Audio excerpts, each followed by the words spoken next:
Bonjour et bienvenue, voici notre tour d'horizon économique, géopolitique et boursier. Nous sommes le mardi 13 février pour comprendre comment tourne la planète finance. C'est sur la bourse au quotidien et nulle part ailleurs.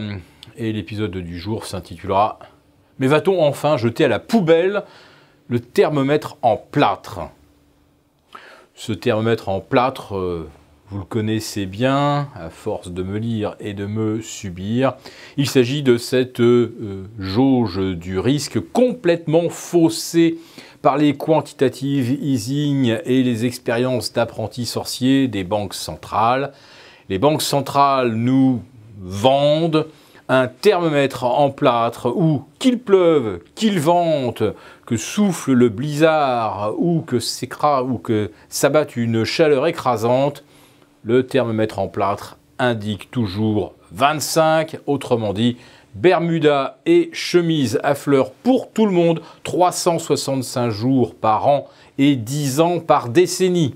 Et oui, car ça fait maintenant une décennie, à 6 mois près, que les banques centrales ont commencé à prendre le contrôle des marchés et à le priver de sa fonction première, qui est de deviner la valeur la plus cohérente, la plus pertinente pour l'ensemble des amateurs, d'actifs comme actions, obligations, etc.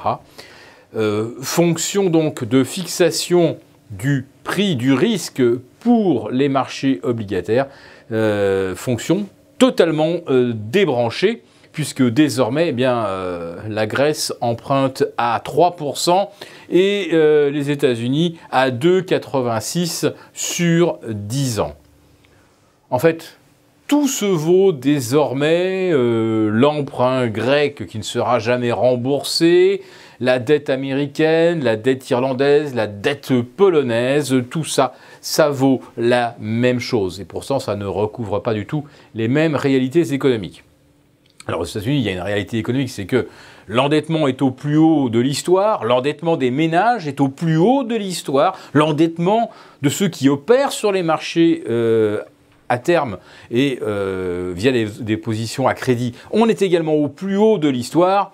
Mais bon, les États-Unis ont la bombe atomique et ils ont le dollar, ce que d'autres pays n'ont pas, naturellement. Il y a aussi un autre baromètre en plâtre que j'aimerais bien casser en 1000 morceaux, c'est celui qui affiche une fausse croissance aux États-Unis, en Europe, etc. Sauf peut-être en Allemagne, mais là c'est tiré par les exportations. Sinon, il s'agit le plus souvent de la fausse croissance, celle de la fiction statistique, où on redresse tantôt les stocks des entreprises, où on réévalue le montant des exportations, où on réévalue le montant des investissements. Tout ça, ce n'est que du calcul purement virtuel, et ça ne reflète pas grande réalité économique. Et des fois, eh bien, d'un seul coup, les thermomètres en plâtre se télescopent avec la réalité, comme par exemple les créations d'emplois en France. Moins de 250 000 sur l'ensemble de l'année 2017, où pourtant on nous vante une accélération de la croissance à plus 0,6 au quatrième trimestre. L'emploi dans le même temps ne progresse que de plus 0,3. En fait, il se crée autant d'emplois en France, un pays de 67 millions d'habitants. Il s'en crée autant en un an qu'en un mois aux États-Unis. Alors c'est vrai, depuis que Trump est arrivé au pouvoir, ce n'est plus tous les mois. Mais du temps d'Obama, 230 250 000, c'était la moyenne mensuelle. En France, c'est la moyenne annuelle pour un pays qui est quoi? Allez, 5 fois moins peuplé que les États-Unis, mais qui crée 10 fois moins d'emplois. Alors, croissance ou pas croissance? En fait, les entreprises continuent de délocaliser, les entreprises continuent de serrer les boulons, comme si on était toujours en pleine crise. Et je ne parle pas d'une crise de type 2000-2002, la crise des dot-com. Non, je vous parle d'une vraie crise où les entreprises sont en difficulté, où elles ont du mal à lever du cash. Ça fait 10 ans que les entreprises peuvent maintenant se fournir des capitaux à zéro. Il n'a jamais été aussi facile d'emprunter pour acheter ses propres titres. Mais pour embaucher, ça, non. Par contre, distribuer plus de dividendes, oui. les entreprises donc continuent de serrer les boulons, de faire toujours plus avec toujours moins d'effectifs et elles n'embauchent pas. Alors certes, elles investissent souvent à l'étranger pour créer de nouvelles unités de production, là où ça coûte moins cher, mais ce n'est pas en France. Et j'attends aussi de voir les statistiques de création d'emplois dans d'autres pays européens qui partagent un petit peu, comme la France, eh bien, une certaine tendance à dépenser un peu plus d'argent qu'on en gagne.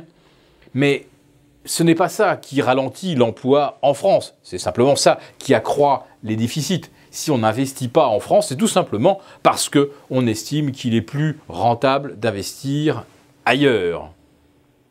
Alors le moins 10 ans, eh bien c'est des salaires qui ne montent pas. Des salaires qui ne montent pas, eh bien c'est un danger d'inflation quasi nul. Et pourtant, c'est ce danger d'inflation dont on nous parle depuis une semaine et qui justifierait l'extrême nervosité des marchés.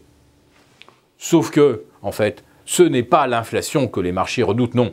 C'est la soutenabilité de la dette avec des taux un petit peu plus élevés, c'est-à-dire un effet de ciseau entre des projets d'investissement pharaoniques aux États-Unis, M. Trump les a confirmés hier soir, et des recettes fiscales en baisse. Oui, ça, c'est le vrai danger. Le vrai danger, il ne se situe pas vraiment au niveau de l'inflation. Néanmoins, aujourd'hui, ça sera le point d'orgue, peut-être de la semaine d'ailleurs, avec les chiffres, le CPI américain, l'inflation redoutée comme la peste. D'ailleurs, ce matin, on a vu qu'au Royaume-Uni, l'inflation atteint 3%, elle était attendue à 2,9%. Ah, là aussi, un signe que ça dérape. Sauf que la livre s'est tellement affaiblie qu'évidemment, il y a un effet inflationniste et c'est à peu près le même que nous attendons aux États-Unis avec l'affaiblissement du dollar.